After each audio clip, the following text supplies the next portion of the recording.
देश के ज्यादातर न्यूज चैनल न्यूड चैनल होते जा रहे हैं। भौंकने के अंदाज में एंकरिंग करते टीवी पत्रकार बदन से नहीं जमीर से नंगे होते जा रहे हैं। जूते पर पालिश अगर हाथ से की जाए तो वो काम है, लेकिन जीभ से की जाए तो ये बेहूदगी है। ऐसी ही बेहूदगी ज्यादातर न्यूज चैनल पर साफ दिखाई देती है। किसी भी वक्त टीवी खोलो या तो योगी जी दिखाई देते हैं या तो मोदी जी दिखाई देते हैं। इन दोनों नेताओं की प्रातःकालीन शौच क्रिया से लेकर रात की शयन क्रिया तक एक एक मिनट का ब्यौरा रखना, यही टीवी पत्रकारों का काम रह गया है। योगी जी ने कितने कुत्ते बिल्ली गाय गधे पाले, ये बात कोई न्यूज संवाददाता बहुत गंभीरता से हमें सुनाता है तो पता चल जाता है कि योगी जी को सिर्फ जानवर पालना नहीं आता, इन्हें पालना भी आता है। बेशक आप 24 घंटे मोदी जी को दिखाइए, उनके भाषण सुनवाइए, उनका महिमा मंडन कीजिए, लेकिन टीवी के स्क्रीन पर विज्ञापन एडवर्टाइजमेंट लिखा कीजिए ताकि देश को पता चले कि ये व्यवसाय है, पत्रकारिता नहीं है। नोटबंदी के बाद ना आतंकवाद खत्म हुआ, ना नक्सलवाद खत्म हुआ, ना काला धन वापस आया, ना फर्जी नोट छापना बंद हुआ, ना इकोनॉमी कैशलेस हुई, फिर भी ये भांड पत्रकार नोटबंदी की सफलता का डमरू दोनों हाथों से बजाते रहे। पूजा भट्ट अगर पाकिस्तान में अपनी सहेली का बर्थडे मनाने चली जाती है तो ये लोग आसमान सर पर उठा लेते हैं, लेकिन देश का प्रधानमंत्री देश को गुमराह कर नवाज की केक खाकर लौट आया तो उसे सवाल नहीं पूछते। पाकिस्तान को उसकी भाषा में जवाब देना चाहिए। चुनाव के दौरान ये एपिसोड बार बार दोहराने वाली टीवी चैनल आज मोदी जी से नहीं पूछती कि ये भाषा सीखते सीखते अभी कितने जवानों को शहीद होना बाकी है। दुख की बात यह है कि मोदी जी का पतंजलि का रिबन काटना देश की सरहद पर जवान के सर काटने से बड़ी खबर हो जाती है।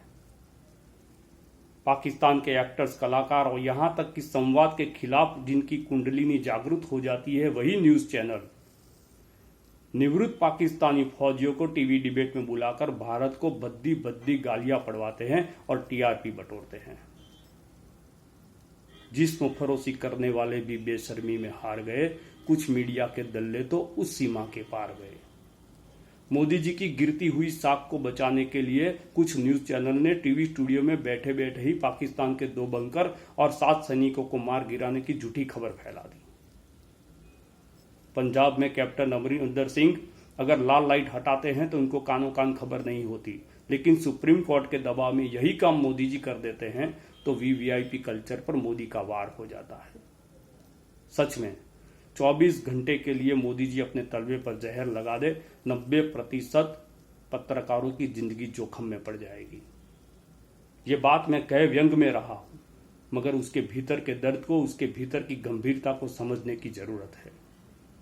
2014 में मोदी जी ने किए हुए एक भी वायदा पूरा नहीं हुआ, लेकिन ये लोग नहीं पूछ रहे हैं कि काला धन वापस क्यों नहीं आया, महंगाई क्यों नहीं घटी, पाकिस्तान क्यों नहीं संभल रहा, कश्मीर क्यों सलग रहा है, धारा 370 का क्या हुआ, कश्मीरी पंडितों के पुनर्वसन का क्या हुआ, बुलेट ट्रेन स्मार्ट सिटी के ख्वाबों का क्या हुआ, रुपया क्यों गिर रहा है, चीन क्यों आंखें दिखा रहा है। लिस्ट बहुत लंबी है, लेकिन सबसे बड़ा सवाल यह है कि मोदी जी से सवाल नहीं पूछे जा रहे हैं। ताल ठोक कर सरकार के साथ ताल से ताल मिलाते जा रहे हैं। हम तो पूछेंगे, लेकिन मोदी जी से नहीं, विपक्षियों से पूछेंगे। मोदी जी जैसे ही दबाव में आते हैं, देश के कोने में कोई भी आदमी मोदी जी के खिलाफ खड़ा होता है, ये लोग उसके व्यक्तिगत और सार्वजनिक जीवन को नोचने के लिए भेड़ियों की तरह टूट पड़ते हैं। ये पत्रकार नहीं है, पॉलिटिकल सुपारीबाज है। लोकतंत्र के चौथे स्तंभ पर दीमक की तरह चिपके इन चेहरों को पहचानने की जरूरत है। उन साहसी और प्रामाणिक पत्रकारों का समर्थन करने की जरूरत है जिनके कारण लोकतंत्र बचा हुआ है। न समझोगे तो मिट जाओगे रो हिंदुस्तान वालों, तुम्हारी दास्तां तक न होगी दास्तानों में।